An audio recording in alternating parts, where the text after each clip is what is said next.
बिस्मिल्लाहिर्रहमानिर्रहीम। कैसे हैं सब? उम्मीद है सब ठीक होंगे। आज हम स्टार्ट कर रहे हैं क्लास 9th बायोलॉजी। इसका यूनिट 1। तो इसका फर्स्ट टॉपिक है बायोलॉजी और उसकी शाखें। अच्छा, पढ़ने से पहले आपसे एक गुजारिश है सब स्टूडेंट से कि वो अपनी अपनी बुक्स ओपन कर लें और साथ में कोई पेंसिल वगैरह पकड़ लें हाईलाइट करने के लिए, ठीक है। तो जो मोस्ट इम्पोर्टेंट चीज़ें होंगी वो आपको साथ साथ गाइड करती जाऊँगी।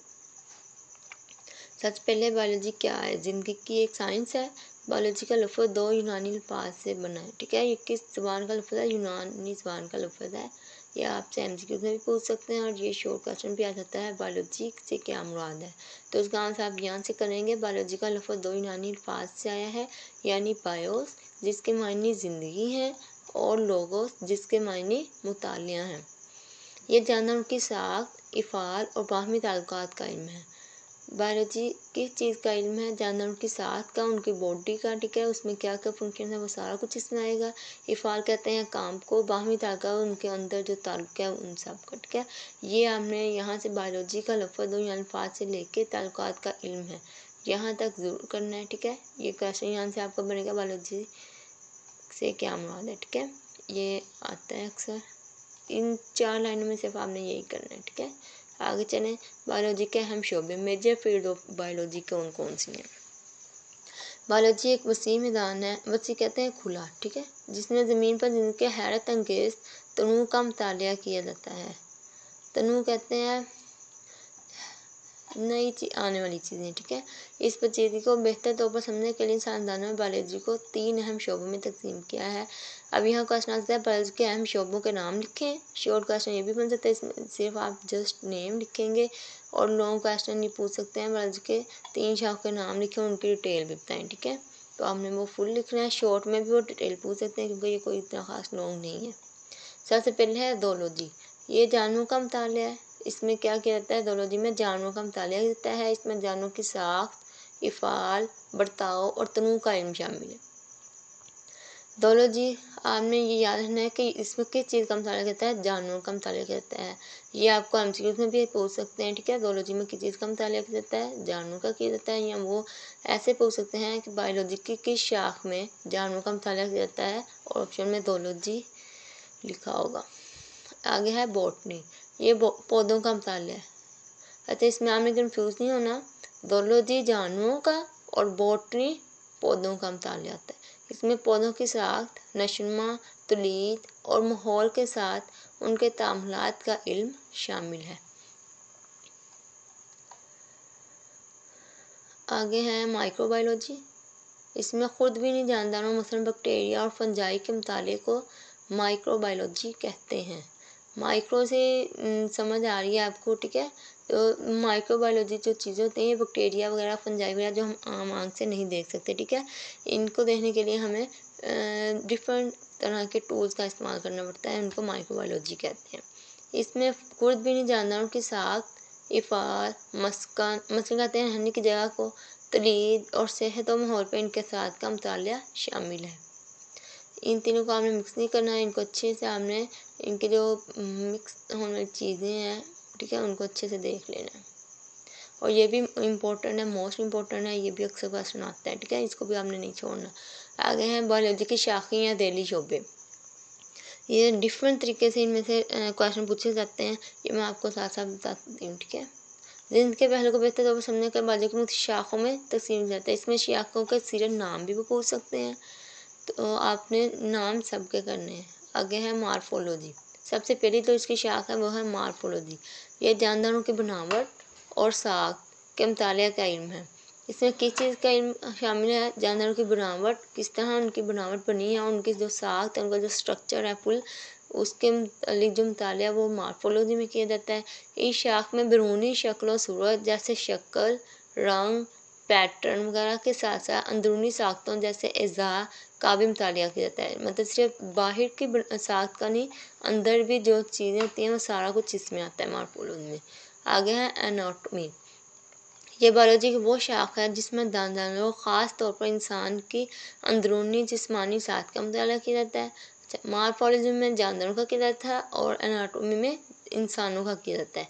ये बीमारियों की तशख़ीस मतलब तशख़ीस कहते हैं बीमारियाँ किस वजह से हैं, उनके बारे में तहकीक करना सारी। तिब्बी इलाज की तैयारी, तिब्बी इलाज मतलब ये डॉक्टर वगैरह के जो इलाज होते हैं, और ज़िंदगी के मयार को बेहतर बनाने में मदद देती है। मसलन निज़ाम के अज़ा का मुताले, निज़ाम कहते हैं जो हमारे खाने पीने का निज़ाम होता है, ठीक है, उसका जो उस अज़ा का जो मुताला है वो भी इसमें किया जाता है।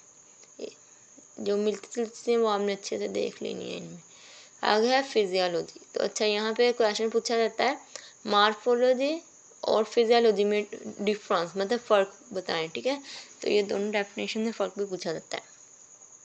सबसे पहले है फिजियोलॉजी। फिजियोलॉजी बायोलॉजी की वो शाख है जिस्मानी हिस्सों के इफ़ाल के मुताले से मुतल्लिक है। मतलब इफ़ाल कहते हैं काम, जिस्मानी हिस्सों का क्या काम है वो इसमें किया जाता है। मिसाल के तौर पर खून की गर्दिश का निज़ाम कैसे पूरे जिस्म में ज़रूरी अज़्ज़ा तक मुंतकिल करता है। मिसाल दिया खून का मतलब गर्दिश किस तरह से वो करता है पूरे हमारी बॉडी में। आ गया हिस्टोलॉजी। यहाँ पे हिस्टोलॉजी और साइटोलॉजी में फ़र्क पूछा जाता है। हिस्टोलॉजी बाफ्तों यानी टिश्यूज़ का खुर्दबीनी मुताला हिस्टोलॉजी कहता है। ये टिश्यूज़ ये वो नहीं है जो आम घरों में होते हैं, ये हमारे जिस्म के अंदर कुछ सेल्स कुछ होती हैं चीज़ें, उनका नाम, ठीक है, उनको भी टिश्यूज़ कहा जाता है। ये वो वाले टिश्यूज़ हैं जो हमारे जिस्म के अंदर होते हैं, इनका जो मुताला है, ठीक है, उसको हिस्टोलॉजी कहते हैं। टिश्यू से मुराद एक जैसे सेल्स का ग्रोह है जो एक ही फेल से अंजाम देते हैं। फेल कहते हैं काम, ठीक है, ये एक ही तरह के काम से अंजाम देते हैं। टिश्यूज़ का तजिया बीमारियों की तशख़ीस, इसको भी बीमारियों की तशख़ीस के लिए, अद्वियात के मुताले के लिए, अज़ा की साख्त और इफ़ाल को समझने में मदद फराहम करता है। अच्छा जी, आगे है साइटोलॉजी। सेल्स यानी ज़िंदगी की बुनियादी इकाइयों का मुताला साइटोलॉजी कहलाता है। साइटोलॉजी सेल्स और इनके ऑर्गेनेल्स की बुनियादी साख्त को समझने के लिए तहकीक करते हैं। वो सेल्स की तकसीम के अमल का भी मुताला करते हैं। इसमें क्या होता है, सेल्स का जो हमारे बॉडी के अंदर सेल्स मौजूद हैं उसका मुताला साइटोलॉजी में किया जाता है, ठीक है। अच्छा, ये जो साइड पे बॉक्स बना है ब्लू कलर का, ये भी आपने छोड़ने नहीं है, ये भी बोर्ड में इनमें से शॉर्ट क्वेश्चन भी पूछे जाते हैं और एमसीक्यूज में भी याद आते हैं, ठीक है। तो इनको भी हम साथ साथ देखते जाएंगे। इंसानी जिस्म में 30 खरब से ज़्यादा सेल्स मौजूद हैं। तो ये वो आपको एमसीक्यू के तौर पर भी पूछ सकता है और ये शॉर्ट क्वेश्चन भी आ सकता है कि कितने सेल्स मौजूद हैं, 30 खरब है। और मुख्तलिफ किस्म के सेल्स मुनफरिद साख्त रखते हैं। मुनफरिद मतलब अलग साख्त रखते हैं, एक जैसी साख्त नहीं है, एक जैसी उनकी बॉडी नहीं है। अच्छा जी, आगे हम मॉलिक्यूलर बायोलॉजी।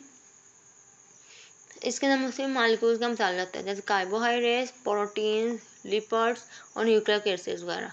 मॉलिक्यूलर बायोलॉजिस्ट ज़िंदगी के इमाल का मुताला करते हैं और दवाएं तैयार करते हैं और जीनियाती तौर पर तब्दीलशुदा जानदार को तख्लीक करते हैं। आगे है एम्ब्रियोलॉजी। फर्टिलाइज़र अंडे से एक मुकम्मल जानदार बनने के अमल के मुताले को एम्ब्रियोलॉजी कहते हैं। इस शोबे में साइंसदान टिश्यूज़ और अज़ा के बनने का मुताला, पैदाइशी नकाइत की निशानदेही और तिब्बी इलाज के मुताले को तैयार करते हैं। आगे है जेनेटिक्स। ये बायोलॉजी का वो शाख है जिसमें वालिदैन की खसूसियात का औलाद में मुंतकिल का मुताला किया जाता है कि वालिदैन की कौन सी खसूसियात हैं, कौन सी खूबियाँ हैं जो औलाद में मुंतकिल हो रही हैं, वो जेनेटिक्स में आता है। जेनेटिक्स में साइंसदान बुनियादी बीमारियों के असबाब का मुताला करते हैं और पौधों और जानवरों का बेहतर इकजाम तैयार करते हैं। सॉरी, जीनियाती है, बुनियादी नहीं है। आ गया है पैलेंटोलॉजी। ये बायोलॉजी की वो शाख है जिसमें फॉसिल्स का मुताला किया जाता है। फॉसिल्स के तजिए से साइंसदान जानदारों की इर्तिकाई तारीख को जान सकते हैं। इर्तिकाई मतलब वो कैसे शुरू की जो तारीख होगी कि कैसे वो आए, कैसे उन्होंने बुनियाद रखी वगैरह, ठीक है। मिसाल के तौर पर डायनासोर्स के फॉसिल इस बात की शवाहिद फराहम करते हैं कि ज़मीन पर लाखों साल पहले व्हीकल रेंगने वाले जानदार मौजूद थे। मतलब ये जानदार थे जो डायनासोर्स थे, वो अब नपैद हो चुके हैं, अब नहीं है। तो उनके जो हमें मिलते हैं शवाहिद मतलब उनके सबूत जो हमें मिले हैं साइंसदानों को, वो इस बात का सबूत है। अब फॉसिल्स क्या होते हैं? फॉसिल ये पौधों जानवरों की बाक़ियात हैं, ठीक है। बाक़ियात कहते हैं उनके जिस्म के टुकड़े वगैरह, ठीक है, जो चट्टानों और दीगर अर्जाती तश्कीलों में महफूज हो गए थे। सबसे कदीम मालूम फॉसिल एक साइटोबैक्टीरियम है जो करीबन 3.5 अरब साल पुराना है। अच्छा, यहाँ पे क्वेश्चन आ सकता है सबसे कदीम फॉसिल कौन सा है और ये कितने साल पुराना है। और ये जो शाखें हमने फुल करनी है, इनमें से वो किसी का भी नाम लेके वो इसकी डेफिनेशन पूछ सकते हैं। डिफरेंसेस भी आते हैं, 2 या 3 वो लिख के डिफरेंस पूछ लेंगे, फ़र्क पूछ लेंगे, या वो किसी का भी नाम लेके आपसे डेफिनेशन पूछ सकते हैं। तो ये आपने सारी करनी है, सारी की सारी मोस्ट इम्पोर्टेंट हैं और ये आती हैं। आगे देखते हैं टैक्सोनॉमी। टैक्सोनॉमी क्या है? ये बायोलॉजी की वो शाख है जिसमें मसालों और इख्तिलाफ़ात की बुनियाद पर जानदारों को ग्रोहों में तकसीम किया जाता है। जानदारों की क्लासिफिकेशन से ज़िंदगी के तनूव को मुनज़्ज़म और समझने में मदद मिलती है, नई अक़साम की शनाख्त की जाती है और इर्तिकाई ताल्लुकात का मुतालिया किया जाता है। अब इसके अंदर क्या होती हैं? मुख्तलिफ़ ममासलें मतलब मिलते जुलते हैं और इख्तिलाफ़ात जो होते हैं वो जानदारों के दरमियान जो होते हैं उनको समझने के लिए जानदारों को मुख्तलिफ़ ग्रुप्स में तकसीम कर दिया जाता है, ताकि इनके जो मुख्तलिफ़ इनके अंदर एक जैसी चीज़ें पाई जाती हैं और जो इख्तिलाफ़ात पाए जाते हैं उनको समझने में आसान नहीं हो। तो ये जो इल्म होता है इसको टैक्सोनॉमी कहते हैं। आगे है इकोलॉजी। ये दुनिया हमने रट्टा सिस्टम ही तो करना है कि एक एक वर्ड यही लिखना है। मैं आपको जो समझा रही हूँ आप वो भी लिख सकते हैं, आप अपनी वर्डिंग यूज़ करके इसको आसान बना सकते हैं और इनमें लिख सकते हैं, ठीक है। लेकिन लिखा सही हो, जो चीज़ अंदर बताई है उन्होंने वही चीज़ें हों, लेकिन आप अपनी वर्डिंग का इस्तेमाल भी कर सकते हैं। जो टफ वर्डिंग आ रही है उनको मैं आपको आसान करके बता रही हूँ, तो आप उन वर्डिंग में का भी यूज़ कर सकते हैं। आगे इकोलॉजी। ये शाख जानदारों और इसके माहौल के दरमियान ताल्लुकात से मुतल्लिक है। मबैन कहते हैं दरमियान को, ठीक है। इकोलॉजी से जानदारों के तनूव को बचाने और माहौलियाती मसाइल को हल करने में मदद मिलती है। फूड चेन इस बात की मिसाल है कि जानदार किस तरह तवानाई और ग़िज़ा के लिए आपस में जुड़े होते हैं। फूड चेन ये एक बेसिकली जानदारों की चेन होती है कि किस तरह से वो स्टेप बाय स्टेप आगे से आगे ग़िज़ा हासिल करने के लिए किन स्टेप से गुजरते हैं, ठीक है, उसको फूड चेन कहते हैं। आगे है मैरीन बायोलॉजी। ये बायोलॉजी वो शाख है जिसमें समुद्रों के पानी में ज़िंदगी का मुतालिया किया जाता है। ये समुद्री जानवरों के तनूव को समझने, नई अक़साम दरियाफ्त करने और समुद्री तहफ़्फ़ुज़ के मसाइल को हल करने में मदद देती है। समुद्री में मौजूद जो बाकी जानदार हैं उनको समझने के लिए इसका इस्तेमाल किया जाता है, ठीक है। ये न्यू उन्होंने ऐड किया, लास्ट टाइम ये कोर्स में नहीं थी आई थिंक। चलें, मिसाल के तौर पर कोरल रीफ समुद्री जानवर की वसीह अक़साम को सहारा देते हैं।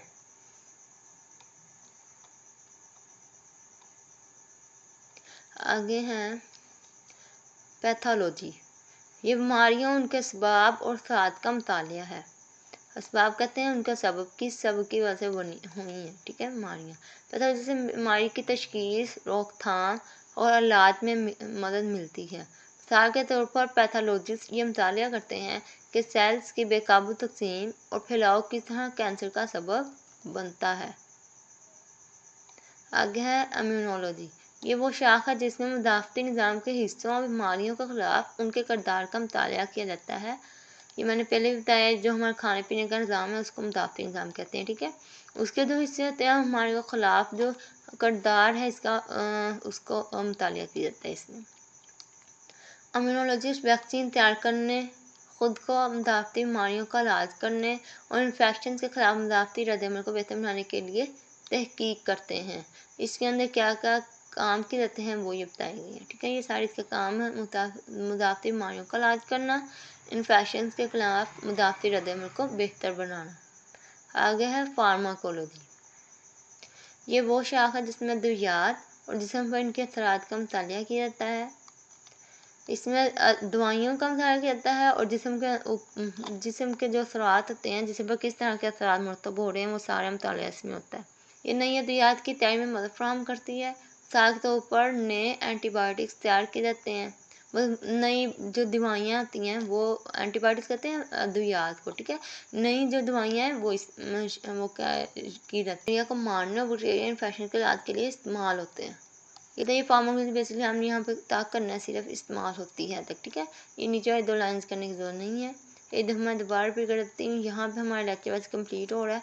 मैं आपको दोबारा से शुरू से अगेन एक दफ़ा बता दूँ इसमें जो इम्पोर्टेंट चीज़ें हैं। सबसे पहले है बायोलॉजी की डेफिनेशन जो आपने करनी है, ठीक है। यहाँ से बायोलॉजी का लफ्ज़ दो यूनानी अल्फाज से बना, यहाँ से लेके बाहमी ताल्लुकात का इल्म है। आगे बायोलॉजी के हम शोबे आ जाते हैं, इनके नेम भी आपको पता होने चाहिए और इनकी डेफिनेशन भी साथ पता होनी चाहिए। आगे बायोलॉजी की शाखें और ज़ैली शोबे आ जाते हैं, इनके अंदर आपको नेम भी पता होना चाहिए और हर चीज़ डिटेल से पता होनी चाहिए कि किसके अंदर क्या चीज़, किस चीज़ का मसाला किया जाता है और किसके अंदर किस चीज़ का किया जाता है। ये बुनियादी जो चीज़ें हैं इनको आपने ख़ास तौर पे ज़हननशीन करना है। और ये जो साथ आप ब्लू कलर के बॉक्सेस नज़र आ रहे हैं इनको भी आपने मस्ट करना है, ठीक है, मस्ट करना है इनको, जो ब्लू बॉक्सेस हैं। यहाँ पे हमारा लेक्चर कंप्लीट हो गया। अगर आपको समझ आई है थोड़ी सी भी तो प्लीज़ लाइक शेयर फॉलो ज़रूर करें हमारे चैनल को। ये एक वीडियो पर ही बहुत ज़्यादा मेहनत लगती है आपके लिए, तो ये सिर्फ 15-20 मिनट की वीडियो होती है, लेकिन इनको 2-2 3-3 घंटे भी हमें बनाने के लिए लग जाते हैं, ठीक है।